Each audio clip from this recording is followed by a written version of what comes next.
warahmatullahi wabarakatuh. Salam rahayu, rahayu, rahayu. Kali ini kita berkolaborasi dengan Mas Tommy Adrian, rekam jejak official. Jadi kali ini kita berada di candi yang sangat monumental, tepatnya di lereng Gunung Welirang ya, yang puncaknya selalu mengeluarkan asap, mengesankan sebuah motivasi spirit and heroes. Dan ini di samping saya inilah Mas Tommy Adrian. Assalamualaikum, Om Swastiastu, rahayu, rahayu, rahayu. Saya sekarang berkolaborasi dengan kawan saya Mas Ega dari Majapahit Studi Club. Oke, kita langsung ke candi. Nanti semuanya ke Mas Ega yang menceritakan, karena bawa reksoe de wong sini. Pancet. Oke. Sun. Waalaikum, rahayu, rahayu, rahayu. Jadi candi ini memang sangat monumental dan luput dari perhatian banyak orang ya, terutama memang berada di area persawahan.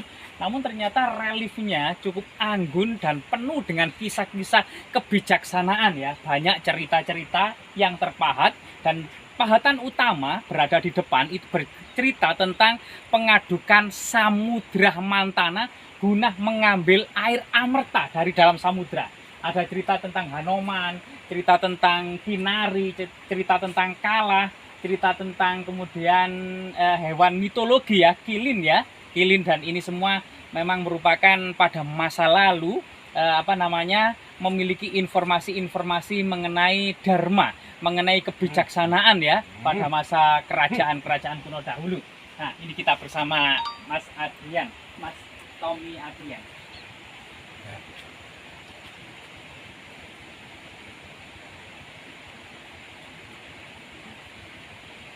Dari segi kaki dan tubuhnya ya mirip dengan sapi, namun kepalanya dan telinganya malah mirip dengan kelinci.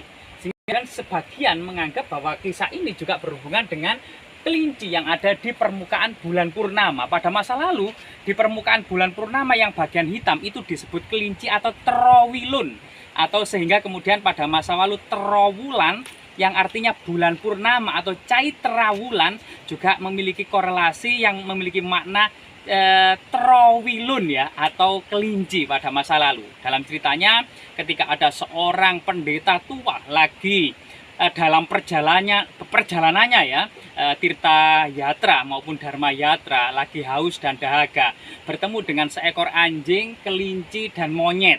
Monyet memberikan buah mangga, anjing memberikan bubur, dan kelinci memberikan ranting-ranting kering memanaskan tungku, kemudian masuk ke dalam tungku agar kemudian kelinci berkata tubuhnya agar dimakan kepada sang resi ini, sehingga kemudian arwahnya naik ke langit, kemudian nempel di permukaan bulan hingga saat ini yang dikenal dengan Trowilun atau Trowulan atau Caitrawulan ya. Saya mendengar ceritanya menangis.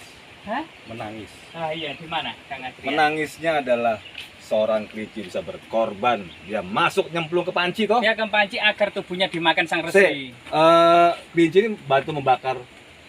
Iya, tungku. Membakar tungku. Memanaskan. Setelah memanaskan, DE mencolot nih masuk, bleng. Iya. Kamu pangan aku. Itu pengorbanan, saudara-saudara. Iya, luar biasa sekali. Luar biasa. Ya. Dilanjut, Mas. Dan di sebelah sini Kala ya, Kala. Atau juga bisa disebut juga Kirtimuka atau Kalah Makara. Kala di sini memiliki bentuk yang sangat unik, berbeda dengan langgam Singosari maupun Majapahit yang seram ya. Pada masa Singosari Majapahit memang berkembang Tantrayana dan Bhairawa. Kala dipahat dengan seram, tapi di sini lebih lucu, memiliki korelasi dengan bentuk-bentuk Kala masa Mataram kuno misalnya, atau masa Kahuripan ya. Ini ternyata Kala ini bisa mungkin menyibak kapan dan bagaimana candi ini dibangun, karena motif Kalanya itu berbeda dengan Kala-kala seram atau Trimuka ini era Singosari maupun Majapahit, karena memang tidak bisa dipungkiri Kala ini juga memiliki memori tentang kehidupan keagamaan pada masa Singosari Majapahit yang didominasi oleh Tantra dan Bhairawa.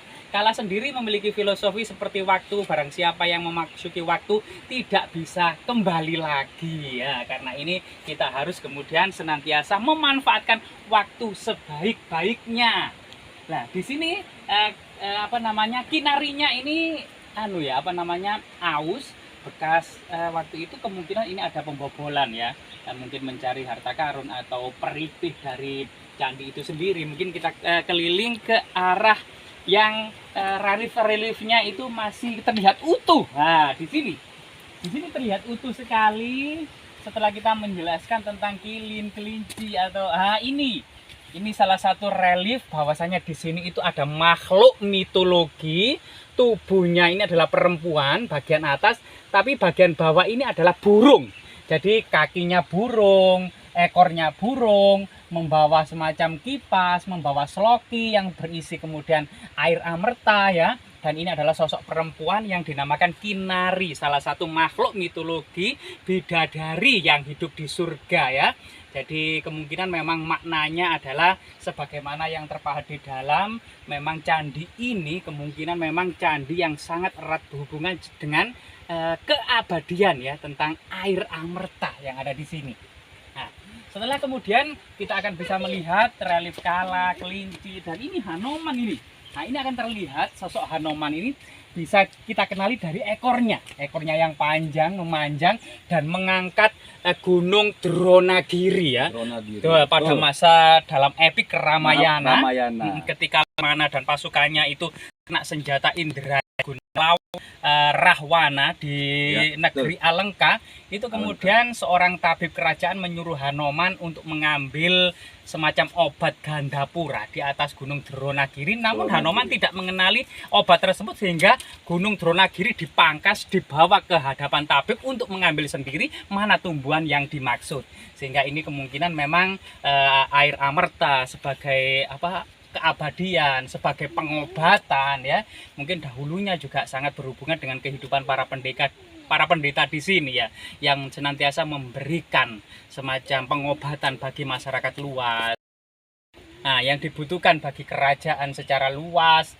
Dan memang relief-relief ini tidak hanya kemudian sebatas relief, tapi memiliki makna-makna yang sangat dalam dan pola-pola sejarah tentang kebijaksanaan ya, toleransi, akulturasi, serta kemudian kearifan-kearifan yang lainnya.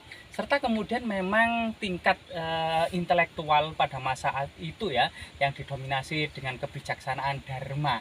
Dan memang relief yang sangat luar biasa sekali, dan relief utama di candi ini ternyata pengadukan Samudra Mantana. Seperti apa bentuk dan penggambarannya di depan sini.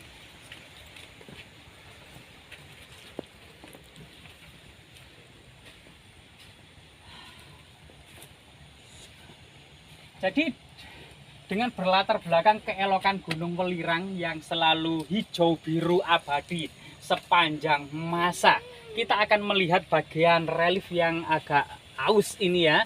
Ini adalah bagian Gunung Dronagiri yang ditopang oleh kura-kura raksasa gitu ya, yang kemudian diikat oleh ular naga. Ular naga ini mengikat Gunung Mandara yang ditopang oleh kura-kura raksasa, yang kepalanya ditarik oleh para asura, yang ekornya ditarik oleh para dewa, kemudian diputar guna mengaduk Samudra Mantana. Dari Samudra Mantana ini kemudian keluar berbagai macam pusaka sakti, dan yang terakhir adalah keluar seorang bidadari cantik memanggul guci amerta yang diperebutkan para dewa dan asura. Akhirnya guci tersebut berada di tangan para dewa, sehingga kemudian diminum dalam jamuan meminum air amerta. Para dewa kemudian hidup abadi dan para asura kemudian musnah ya. Dan ini kemudian kemungkinan memang candi ini sebagai lambang keabadian juga dari seorang raja Wangsakara, kemungkinan pendiri dinasti yang kemungkinan memang dari segi motif dan langgam ini memang jauh sebelum kerajaan Majapahit ya. Semoga kemudian relief-relief ini juga segera diungkap dan kapan dan bagaimana ya kemudian para ahli menginterpretasi, serta kemungkinan memang kalau dilakukan ekskavasi dan restorasi ada mungkin bukti-bukti prasasti atau angka tahun yang ditemukan, sehingga kemudian bisa menyibak kapan candi ini dibangun dan untuk pendarmaan raja siapa, Kadiri kah, Singosari kah, Kahuripan kah, atau Kanjuruhan atau Medang pada masa Mataram kuno. Nah, betul. Jadi Singosari adalah pendahulu dari kerajaan Majapahit, atau Singosari merupakan leluhur dari raja-raja Majapahit, di mana kita ketahui bahwa Singosari didirikan oleh Ken Arok pada tahun 1222 dengan kemudian menggulingkan kekuasaan Kadiri pada masa Kertajaya dalam pertempuran Ganter. Sehingga kemudian Ken Arok ini memerintah Singosari antara tahun 1222 sampai 1227 yang digantikan oleh Anusapati putranya yang memimpin Singosari antara tahun 1227 sampai 1248 Masehi yang kemudian digantikan oleh Raja Wisnuwardana yang memerintah Singosari antara tahun 1248 sampai 1268 Masehi yang kemudian digantikan raja terakhir yaitu Kertanegara yang memerintah Singosari antara tahun 1268 sampai 1292. Setelah itu terjadi pemberontakan Jayakatwang dan akhirnya kemudian Singosari runtuh, Jayakatwang memerintah di Kadiri, serbuan pasukan Mongol datang tahun 1293 dan akhirnya kekalahan dan kehancuran pasukan Mongol inilah kemudian berdiri Kerajaan Majapahit tahun 1293 Masehi. Nah, jadi banyak sekali tentang pelajaran yang bisa kita ambil dari sebuah peristiwa sejarah di masa lalu. Kita akan belajar dari para pahlawan, para orang-orang bijak, orang-orang cerdik, maupun kemudian orang-orang dan raja-raja yang lalim yang juga kita bisa ambil pelajaran darinya agar kita tidak terjerumus seperti mereka. Dan ini semuanya memang sebuah kebijaksanaan tentang makna dari sejarah itu sendiri, sehingga sejarah tidak hanya sekedar peristiwa masa lalu melainkan sebagai pelajaran yang sangat berharga dalam kemudian mengarungi kehidupan kita maupun generasi yang akan datang. Semoga kemudian sekilas tentang penelusuran Candi Kesiman Tengah ini yang berada di Kecamatan Pacet, Kabupaten Mojokerto, di lereng Gunung Welirang ini semoga terus memberikan makna, pancaran-pancaran kebijaksanaan, spektrumnya spektrum peradabannya. Semoga bermanfaat. Rahayu, rahayu, rahayu.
punden yang sangat keramat, ternyata penuh dengan balok-balok batu candi, pinggiran-pinggiran candi, umpak-umpak batu ya, termasuk pelipit-pelipit, antefik-antefik, berbagai macam ragam hias yang ternyata mengumpul dalam sebuah punden ini.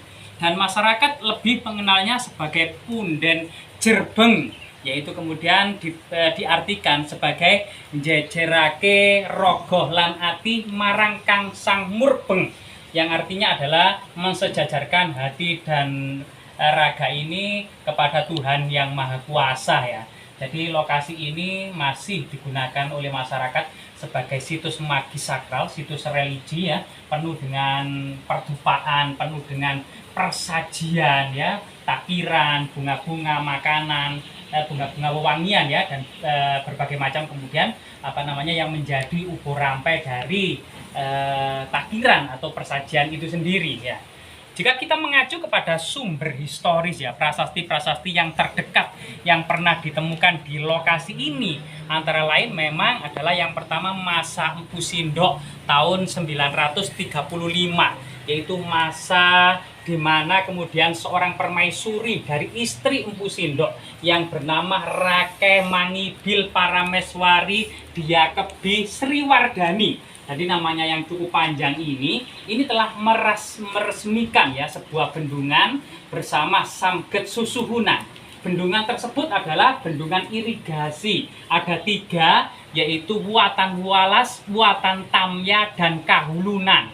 Di mana kemudian warga desa Wulik yang terdiri dari dusun Pangiketan, Panghawaran, Busuran, Padi-Padi, dan Pikatan kemudian menghadiri prosesi peresmian bendungan tersebut ya, dan mendapatkan hadiah masing-masing kemudian sehelai kain, satuan hiu, dan emas. Dan ini kemudian mereka juga agar bergotong royong merawat bendungan ini. Jadi ini salah satu kemudian sosok perempuan terutama permaisuri ikut andil juga dalam kemudian menatah masyarakat ya pada masa kerajaan-kerajaan. Sehingga kemudian di masa lalu kemungkinan desa ini merupakan salah satu dari nama dusun tersebut. Karena Pangiketan, Panghawaran, Busuran ini sudah kita tidak dapati lagi, kemungkinan sudah berubah namanya. Namun Padi-Padi sampai saat ini masih ada, dan Pikatan sampai saat ini abadi menjadi nama sungai. Jadi itu Sungai Kromong kemudian menjadi Sungai Pikatan ya, yang mengalir termasuk sampai kemudian sebelah timur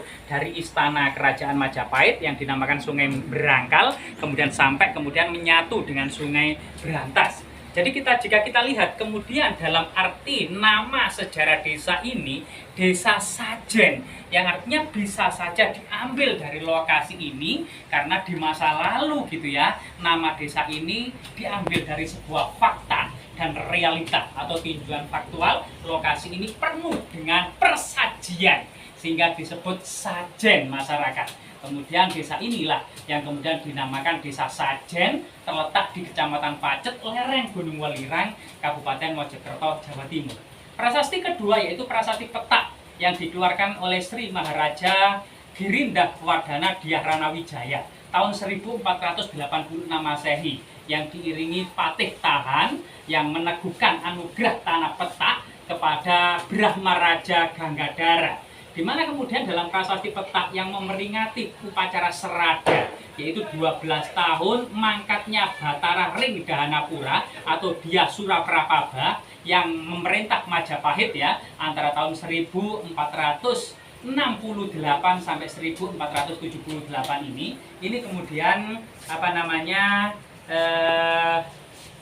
salah satu yang tertulis dalam prasasti itu adalah 2 tempat suci atau candi untuk menaruh abu jenazah dari sang raja. Yaitu dalam prasasti Petak dijelaskan bahwasanya Sang Mukteng Ring Mahawisesalaya muang Sang Mukteng Ring Mahalaya Bawana. Jadi kemudian ada 2 orang raja 12 tahun mangkatnya atau 12 tahun sebelum tahun 1486 yang mangkat dan dicandikan di Mahawisesalaya dan Mahalaya Bawana.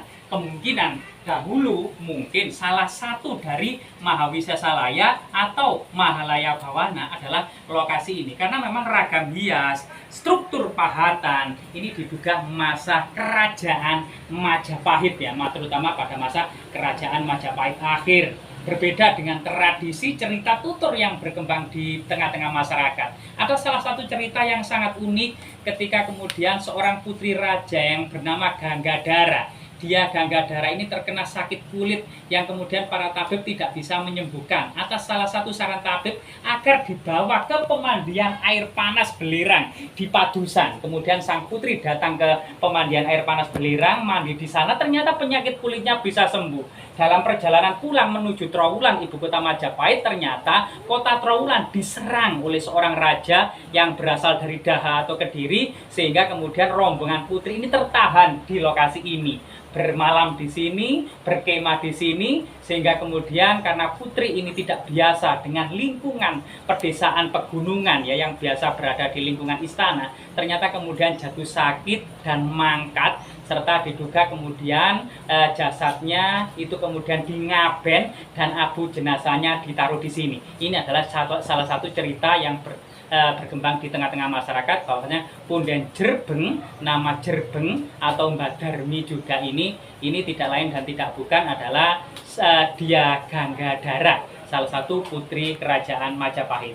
Leluhur kita memilih sebuah tanah atau area suci yang kemudian untuk menaruh abu jenazah seorang raja, membangun dalam sebuah candi ya, yang sangat megah, tentu memiliki tanda-tanda yang baik, dan tanah tersebut sampai kapanpun juga akan memiliki tanda-tanda yang baik karena dipilih oleh leluhur kita.